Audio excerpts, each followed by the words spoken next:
Welcome back to another episode of the Perform Well podcast. Today we're going to talk about why do I always get DOMS, what is DOMS, how do we stop DOMS, blah, blah, blah, blah, blah. Do you know the pain you feel when you're walking upstairs after a nice little leg workout with your PT?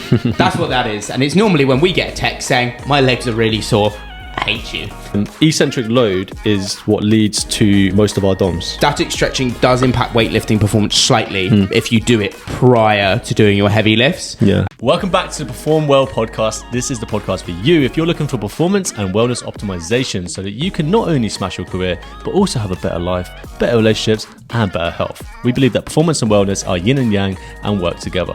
So listen in as we dive into topics that are going to help you optimize your life for the better.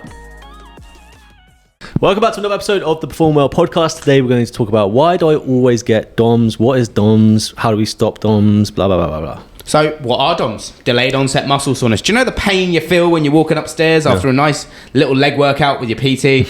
That's what that is. And it's normally when we get a text saying, my legs are really sore, I hate you. Yeah. And I'm like, yeah, probably. And I'm just grinning behind the screen. DOMS, delayed onset muscle soreness, is basically the feeling you feel after normally 24 hours to 48 hours. A lot of people feel their legs after 48 hours. Yeah, legs are normally 48 hours because the initial recovery spike of your lower body is earlier and then you start to feel the DOMS later on. Well, what is DOMS? That's the question. So, DOMS, what do you think it is, man? What's your understanding of DOMS? Well, DOMS is the breakdown of muscle tissue, and then it's the lactic acid that you brought up over time that basically causes the muscles to require regeneration, essentially. That's deep science, but for all of you guys that just want to understand what it is in a very simple terms, it's muscle damage, all right? Muscle damage is soreness. That's what it is. And it could be micro breakdowns of the muscle itself. It could be what you just explained. Yeah, the fancy stuff. But yeah, no, DOMS is about the muscle being damaged, basically. Certain training can lead to more DOMS. Obviously, we talked about legs as opposed to upper body. Why do you think that is, though? Why do you think legs is worse than upper body? Bigger muscles. Yeah. Normally bigger muscles. Again, genetically, some people can have the old chicken leg syndrome. What about people in wheelchairs? See? Look at that. Only thinking about the ones with legs, mate. They don't get DOMS in the legs. Great. Just can't move there. Guys, anyone in a wheelchair, I'm sorry, but hey, mate, most people I've met in a wheelchair, they have great sense of humor. That's why I can say that shit. Right? Because they fucking have great sense of humor. All right. You just caught me so. Guys are legends.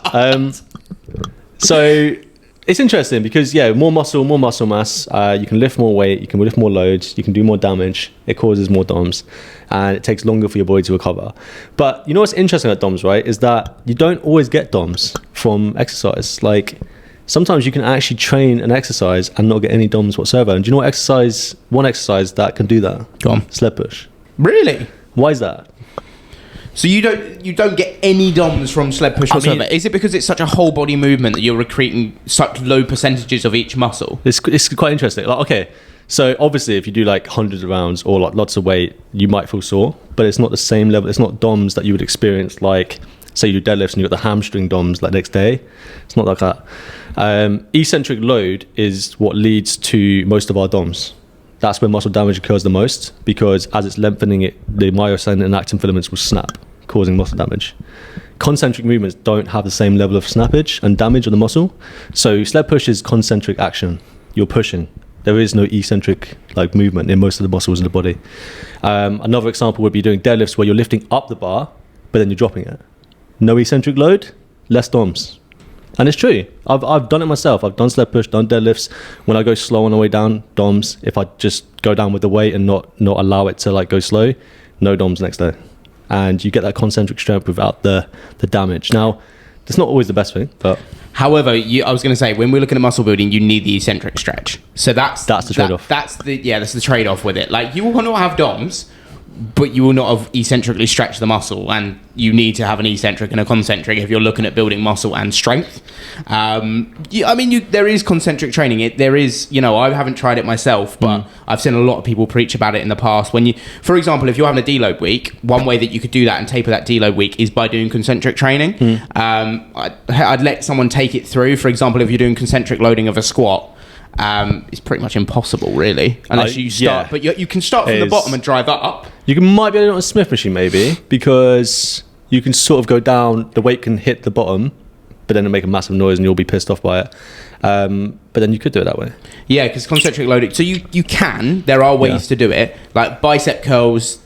Technically, you could just do that, but then you'd have to be able to drop the weight. I would hate the idea of having to drop into a tendon like the bicep tendon. Yeah, like it's a small tendon compared to the quads and stuff. But if you're training, obviously you're looking at the eccentric and concentric. Now, delayed onset and muscle soreness. What can we do from a recovery standpoint to help people that feel so sore after a workout? So protein, first of all, we always say protein is so important. It's the only reason why you can build muscle in the first place is you need protein. Without it, you die. You can't have a physical body. You need protein. You know, everything that I see down right now is protein. You know, that's what's being reflected back into my eyeballs is the protein cells, the protein that makes up the cells in his body. Okay, you look like Christian Bale in The Machinist if you didn't have protein. Yeah, you exactly. know what I'm about? Exactly. Now, it's not the only thing. Obviously, like carbs can be really useful. I think. From my experience, whenever I have carbs, I find myself more rested, more recovered. I'm not sure about you. Yeah, no, 100%. Well, I've got my triathlon this weekend. When this gets posted, it'll be May 12th. But yeah, I've got my triathlon this weekend. And actually, carbohydrates, I dread to think what I'd be like if I had a lower intake of carbs. So I'm intaking about 500 to 600 grams of carbs per day at the minute. And it's what's keeping me able to function and still film podcasts and go out into the day-to-day. Because they are helping regenerate my energy systems and get glycogen. We were literally talking on the walk back up it about having lower glycogen levels. Normally, because as I said, I felt quite small and skinny the other day, and I looked at myself and I was like, yeah, I'm looking quite slim. I lost a lot of glycogen that hadn't been replaced. But over the next 3 days, if you follow me on Instagram, I'm probably going to suddenly expand and get like a lot more chunky again. But as you said, the body's clever, isn't it? Like if you're using, like let's say you're putting 50% of your workload into your upper body, 50% of your legs, your body's going to prioritize a nice balance of glycogen throughout the muscles, right? If you now start raising up to 60% legs and then your upper body, you're doing less, even though you're doing the same, you're doing more running, for example, your body's going to take the glycogen and move it slightly to areas it needs it most. So ratio of your training is really important. But DOMS, yeah, so that's what we're talking about. Well, protein, carbs, very important from a dietary perspective when you're looking at hydration and electrolytes. I want to go into this a little bit. Extremely important in the endurance world, and I'd argue they're extremely important in the weightlifting world too. Not weightlifting, lifting of weights, any kind of resistance training. Very important because we still use electrolytes in snap quick movements and power movements too. So you have to factor in that you're going to want calcium, for example. When our muscles contract, we use calcium. Calcium and sodium, the two primary minerals that you're going to see in any kind of contraction. As Nick was talking about myosin and actin, you can watch a video on it if you really want. But when they contract, we need calcium, sodium in order for the muscle fibers to contract. So important to get your electrolytes in. I'd highly recommend getting electrolyte powder or tablets that you take either first thing in the morning or just 60 minutes prior to training. Hydration and water, mate. So important. So important. Apologies for interrupting the podcast. We know you're getting fully engrossed into this episode, and we really appreciate you stopping on the video on YouTube or on Spotify if you found us through one of the search pages. Make sure to leave a review and a subscription if you haven't already. But we just wanted to interject a point here that me and Nick have 15 years of coaching experience between us, and it's only getting better as we've got better guests on the podcast. The only way we can do that, though, is with the growth of our program that we've just released. We've got a 12-month Perform Well program, which has just dropped, and we'd love you guys to get involved in it. If you want to know more details, make sure to head to the description, as we've got our website in there, which can give you a full overlay of the program. We're looking to help career-driven professionals, entrepreneurs, small business owners, and anyone dominate their life by improving their lifestyle. Me and Nick like to claim ourselves as experts in this area, and if you want to check out some of our other transformations, I'm sure you do. We've got some amazing people who have performed so well off the back of this program. Have a cracking day, and we really appreciate your time. Let's get back to the podcast. And what about physically as well? Mobility. Like if you mobilize and you stretch, and I'd recommend stretching every day. It takes 5 minutes, doesn't take long. But if you stretch, it's also going to allow your muscles to recover as well, because it allows blood flow to be increased in the area as well. So we need to make sure. What kind of stretching post-workout would you recommend to people? Static stretching is great. Yeah. Like before working out, this is actually one of the podcasts I wanted to do today, but obviously we've got other ones we want to do today. But dynamic stretching can be really useful before you work out, static stretching afterwards. Generally, that's the idea. People have spoken about static stretching actually, and this is important. We were going to speak about this on another pod, but just a small interjection.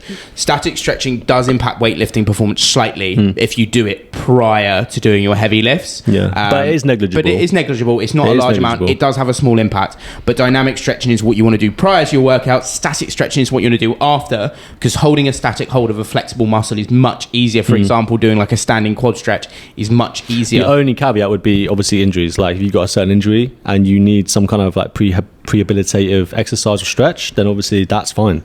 It is negligible. Like we're talking like you'd have to be competing at a level where you're trying to beat someone based on like a very small margin, like 1 or 2 percenters. That's when it becomes important. But it does feel better. Dynamic stretching. Stretching's fantastic. So make sure stretching's included proteins, carbs, hydration, and water. And then DOMS is one of those things where sometimes you do just have to accept they're going to be there a little bit. But the more you train, the less DOMS you tend to get. Do you know?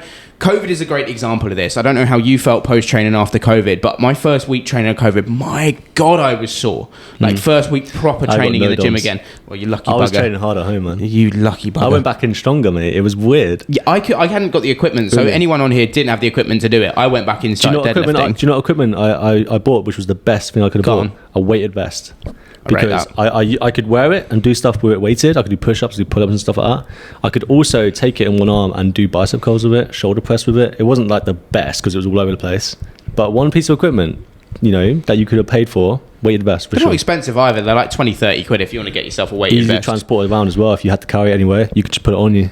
Weighted vests are great. So when we're talking about that, that's what we mean by DOMS. You will get used to it the more you train. I've got a lot of clients nowadays who don't actually have DOMS, and some of them are like, I just want to be sore again. I'm like, why do you want to be sore? Well, mate, think about this, you know. Let's say you're hungover and the next day you're thinking, I feel so ill. What's the best thing you do when you're hungover? You drink again, don't you? Gets rid of the hangover. Okay, that's not the best thing to do, but it's the best thing to get rid of it is you drink again and you lose the hangover, right? It was called the hair of the dog. Hair of the dog, that's the one. Same thing with training. If you're DOM'd, sometimes going back in, training the muscle lighter with a bit low intensity can introduce blood flow into the muscle, allow it to recover quicker. So we call it active recovery. That's why a lot of people, if you see athletes doing this, they'll use cold boots. I don't know if you've ever seen football players. They'll probably do it a lot in the Euros this year. They have cold, like, ice boots that they wear when they're looking for recovery, because what they're trying to do is cause vasoconstriction and then take the boots off, and they're blood vessels rapidly vasodilate, so it allows blood shunting, so a lot of blood enters the muscle really quickly and aids the recovery process. Which is why cold showers and ice baths are given a good rap for recovery. So anything that introduces blood flow into the area is going to help it, you know, potentially, especially if you've got nutrients in there as well in terms of high protein diet. You've got good water balance so that you're actually able to have blood that moves around the body smoothly as well, and you can actually hydrate yourself properly. They're the main things. They're the main things. So if you can take those away from the podcast today, then definitely do, because they're very important areas in order to help your DOMS. And they also help you grow muscle in the long term, because the quicker recovery you have, the harder you can train, and the quicker you will see results that you're looking for. And another thing as well, if you're getting DOMS all the time, and those things have been ticked off, maybe you're training too hard. Because sometimes, like, as we said you said from COVID that you came back and you had DOMS, right? That's going to happen. And DOMS is always worse the first week you come back. But it does go. It should go anyway. And that's why sometimes if you need a hand to hold with your coaching program or training program, me and Nick are also here for that too. So always remember, we're PTs with a lot of knowledge in this industry. And if we can help you guys out, please do just reach out to us and ask your questions in the comments below. We actively answer them as much as we can. Just make sure you do the best you possibly can. We appreciate you watching the podcast. I think it's been another splendid one. And we appreciate all you guys who are liking, following and subscribing us. The community is growing so much at the minute, and we couldn't be more thankful. Can't wait to launch our community. I was going to say, we've got a huge Perform Well community coming soon for more guys to come and get involved for you. We're making it affordable, we're making it fun, and we're making it interesting, because let's be honest, we're in a tough time across the board at the minute, and we want to help as many people as possible this year. So make sure to stay tuned for any announcements on both of our Instagram pages and the Perform Well page, and make sure to drop us a little 5-star follow, because you guys are great and we appreciate you. Love it. We'll catch you later. Ciao.